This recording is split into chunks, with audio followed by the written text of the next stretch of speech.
Hey, Skeet here. Welcome to my Skeet Guitar channel. I wanted to start today's lesson by sending out a massive shout out to all of my new subscribers. There's about 500 of you subscribed in the last week or so. You're all leaving comments and I can't tell you how much that helps my channel. It tells YouTube I'm creating something of worth and it will show it to more people. And obviously my goal is to grow this channel. So thanks guys, I can't tell you how much it means to me. A lot of the comments this week have been complimenting me on my teaching style. People are asking me, have I had some teacher training? Well, I haven't, but I have a lot of experience at teaching. I won't go too deep into it, but for many years I was a touring musician and then my personal circumstances changed and I had to start teaching out of necessity.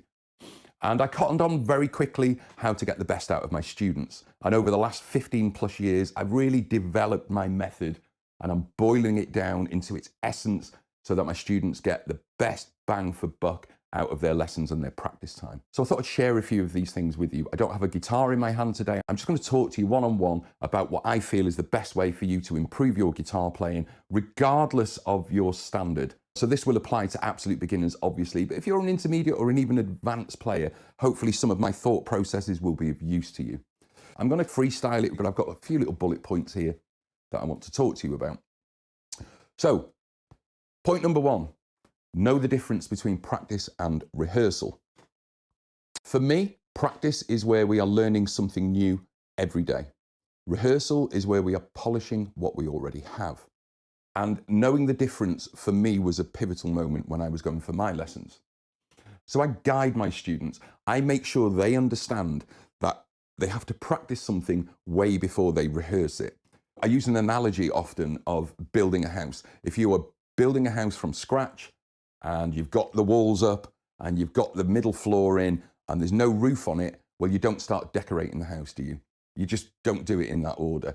So part of this practice thing, and I will delve deeper into it on a couple of the other points, is learning to just get the piece together and then moving it into a rehearsal space. This is where we are applying our polish, our touch, the little finesses to what we're learning. Always remember, practice something, rehearse something, have a few things on the go. Again, another thing that I'll be talking about a little bit later on. So there's point number one. Point number two is subdivisions, and this really is the essence of how I teach. I realized early on that many people get overwhelmed when they're trying to learn a chord progression, a picking pattern, maybe they want to sing it and they want to put the lyrics in as well. And that can feel massively overwhelming at times. So what I decided to do was teach left hand, right hand, or even split the hand, teach thumb and fingers separately, and then bring them together, merge them together like a jigsaw. Now, I can delve deeper into this somewhere down the line. So if any of the points I discussed today pique some interest in you or you'd like further information, please just drop me a comment and I'll happily delve deeper into some of these points. If you're learning something with a very complicated right hand picking pattern, and it's a new chord progression, what I have my students do is hold down one chord and drill, say, the right hand. So we'll get this complex picking pattern just on one chord. When that's in place, we can practice just the chords. Now, if it's a finger picking song and there's complicated chords, my advice then would be strum. I know it sounds counterintuitive, right? But strum just the chord changes. You don't need to play 8 bars of A minor before going into the G. If you're struggling to play A minor to G, what you do is you isolate the chord change and just play it repeatedly. Okay? And then combine again, come back, bring the right hand in. This sort of subdivision and merging really, really works, guys. It yields faster results. You could waste hours and hours playing through the song and playing all the bits that you already know and not really dealing with the problem issues. Again, another point I will talk about later down the line. But always remember, subdivide. Try to boil everything down to its essence. Don't get too caught up in this merge. When we can drill left, we can drill right, and then bring it together. Point number three, this is quite a controversial one. I say early on in your guitar playing career, learning full songs does not matter. It's not important. Now, I get the way we're educated as humans, we feel the ultimate achievement would be to play a full song all the way through. I get that. And yeah, of course it is. It's a great achievement. But not if it's at the cost of you progressing. If you are just getting stuck on this song and you're determined to finish it and you're not looking at anything else and not learning anything else, you're actually holding yourself back. So I say, learn lots of little things, maybe for your first year or even 2. This part of my method came about from teaching children and noticing a change in them over the last 15 years or so. And that change is in their attention span. It's probably to do with internet access. It's to do with Instagram Reels and Shorts, I suppose. But children nowadays seem to struggle to stick on a song for more than a week or 2. If they don't learn that song quickly, they start doubting themselves and they just want to go on to the next one. So every week, a lot of my children turn up and I want to learn this, I want to learn that. And I would feed them this stuff. But what I noticed was after about a year or 2, they had an incredible set of skills and a toolkit to then really start applying and developing and bringing new songs on. It really works, guys. And there's no pressure on you then. You don't feel like a failure. You haven't finished the song. You haven't failed at it. We're just looking at other things. And all the while, every song you're learning is just giving you a tool in your toolkit. Songs are vehicles for techniques. That's it. Whatever the technique, you can play any song with that. If that technique is appropriate. I teach a lot of Fleetwood Mac. Lindsay's one of my favorite guitarists. He's a great Travis picker. So things like Landslide and Never Going Back Again are essentially the same thing. Yes, one's much more complicated and it has layers of melody in, but the hand is essentially doing the same thing. So I say, go and learn Landslide and chip away at Never Going Back Again, even if that's above your pay grade. That's another thing I'll discuss with you. Punching above your weight. Yes, it might take you a year to get it, but you drag so much up behind it. So yeah, learning full songs early on, don't give yourself a hard time. Go and learn as much as you can. Just have the instrument in your hands, particularly if you're a beginner. Point number 4 is juggle several pieces at once. I like my student to have at least 3 things on the go. That would be a very easy, quick, simple fix, just to get the dopamine hits, a riff they like, but they'll get it within, half an hour's practice, just like quick hits. Then a medium-term goal, something that may take them a month or 2 even to perfect. And then a long-term goal, something that's going to take them 6 months, a year, more, Things are allowed to take time, by the way. Don't think that if you just don't get it in a 1-hour practice session. I'm still learning to play things that I've been 2 or 3 years on the go with, and they're still not perfect. Have I done them every day for 2 or 3 years? No. But you just keep these things on the boil, and when it gets a bit overwhelming or you get bored with it, walk away and just remember it and then come back. These complex pieces are where we really make our gains. I play things now with ease that 30 years ago, I thought I'd never play. Like literally, I thought I'd never play them, and now they're just so easy. It's just practice, it's chipping away at these things, yeah? So juggle pieces, easy, medium, difficult, and keep that on the boil all the time. That's how you'll make progress. Point number 5, flow. Flow is everything when you're learning. Too many students, the second they make a mistake, they stop or they try to backtrack, and music never, ever, ever does that. Music it just keeps going. So if you drop a beat, the advice is to just keep going, never, ever stop. Get your flow. Early on, will it be perfect? No.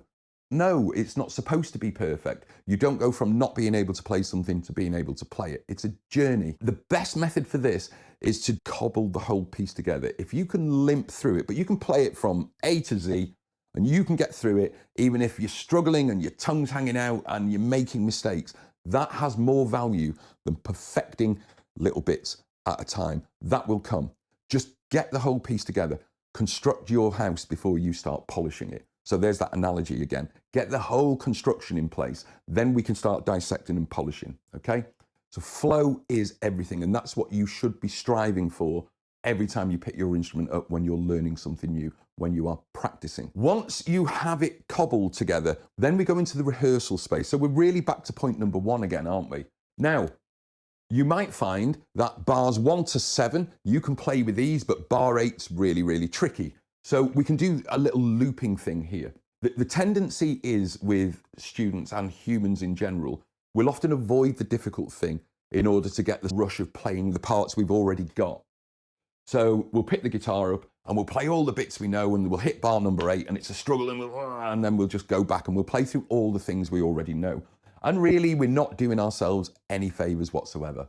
Yeah, we're not getting better. We're rehearsing what we can already play, but there's still little bits that need practice and polish. So I do this looping thing where I will allow myself to play the stuff that I can play. That is my reward. But every time I hit bar 8, I will loop bar 8. And I might put it on a loop 6 times, 10 times even. And then I'll come out of that loop to get my little hit and my reward for playing all the things I can all the way around. Then I hit this and I put that on a loop again and I'll come out. And that method, if I said to you, play that riff 60 times, well, you'd lose count, you'd get bored. But if I say play it 6 times on a loop and then loop that 10 times, you are really, really getting to the essence of what needs to happen. You're still rewarding yourself by playing the bits you know. And something else magical really happens there if you use this. It doesn't sound clunky. If you isolate one of your phrases, drill it over and over and put it back in, it will sound clunky. It won't have smooth edges. So what you do is you do that drill, but you learn to come out of it, you learn to go back into it and do your drill. There's no better way of knowing a piece intimately. My teacher said to me once, and this really stuck with me, don't practice till you get it right, but practice till you cannot get it wrong. And there's a huge difference between those two variables, isn't there? So practicing until you can't get it wrong is that pushing through boredom thing. You know, loop it 60 times. Yes, it can get boring. But I tell you guys, if you just become a machine, switch off and just drill, drill, drill, suddenly it opens up into a whole new world. Honestly, I can't even explain it. That sort of level of control you have over every note you're playing, the ability to be able to pick up a complicated piece from any phrase within it, it's knowing it kind of within your bones because you've drilled it to death, yeah? So flow is everything. Point number 6, the importance of mistakes. We're so geared up, our education system kind of really makes us feel bad about making mistakes. Adults often get quite embarrassed about making mistakes in front of me as well. Yeah, I'm the one person in the world that they're supposed to make mistakes in front of. Mistakes are where we do our absolute learning. Sometimes just putting it on a drill over and over and over, but trying to make ourselves conscious of what's actually happening. Not stopping, we've got to go for that all-important flow. And I feel with repetition, sometimes our fingers fix themselves, you know, they know what's going on. You've just got to keep exposing the fingers to what you're learning over and over and over. Now, I'm not saying drill something wrong, but I'm saying be conscious, be aware of what's happening and make some conscious decisions as you're looping a phrase.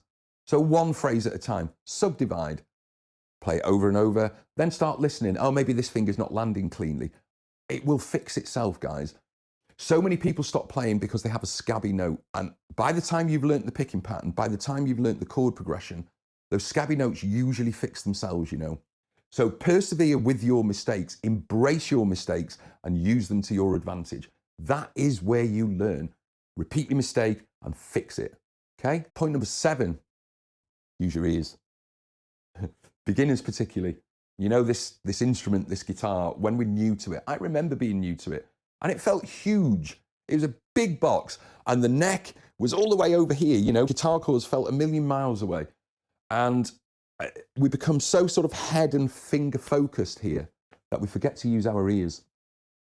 Now this works both ways, because if your chord isn't sounding so great and you're just hammering away at it, well, we need to do some repair to that, don't we? We need to use our ears, hear what's going wrong and try and decipher which finger's wrong. Are we pressing the right frets? Are we pressing hard enough? Is it buzzing? All of these other things. But by the same token, as we're making progress, we should be able to hear this. And often we don't. So this is only a short one, but a reminder, guys, use your ears. Listen to what's going on. Point number 8. I'm going to bust the myth that 1 hour's practice is the thing to do, okay? There's no real set time for practice. Look at all the other points I've mentioned. Look at this looping, using your ears, like we've just discussed. There's often a premium time to stop. Now, that could be after 15 minutes, that could be after an hour, but it's all to do with what's coming out of your instrument and how you're controlling it. I'll revert back to point 1, practice v rehearsal, okay? When you're practicing, when you are learning, little short bursts if you can do it. I would rather see you do 6 10-minute bursts a day than commit an hour in the evening, okay, in the learning phase. Now, when we move it to rehearsal, the polish, where we can play it and we've cobbled it, we're limping through and we want to polish it, that's a different matter. You're probably not even warmed up for the first half an hour you pick your guitar up, is the truth of it. My students, so many of them turn up and they're like, oh, I was playing this last night, it was brilliant, now I can't play it in front of you. Now, that used to happen to me when I went to my teacher. Part of it's nerves, performance anxiety, but a lot of it is because I was warmed up the night before. I'd been playing it for 40 minutes. I was in the groove. And then I turn up, I'm cold. Of course I can't play it, or of course I can't play it as well as I was playing it the night before. So that little realization, we don't get down on ourselves then. We realize all we've got to do is warm up into it, you know?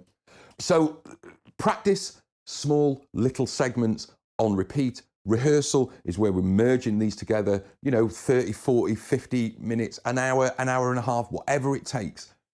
But I don't think putting a clock on works. It never worked for me when I was going for lessons and doing my grades, ever. I'd get up in the morning, right, 8 o'clock, I'm going to start practicing. I'd put the music on the stand, and I just wasn't feeling it, And often that can be counterproductive. So just remember, warm up into your rehearsal space before judging what your playing is like. Put longer hours in when you're rehearsing and short bursts when you are practicing learning. Okay. Point number 9, progress over perfection. And I think I've probably dipped into this anyway. I'm just regurgitating a lot of the same advice. Go for your flow. Progress. Progress is where you are getting the whole piece together. Perfection is rehearsal. Again, if there's anything I've touched on in here that you would like to discuss further, I'd be delighted to do that with you. Drop me a comment, leave me a like, tell your friends. It really helps my channel. Thanks, guys. I'm Skeet. Thanks for watching, and I'll see you next week with another brand new lesson. Take it easy.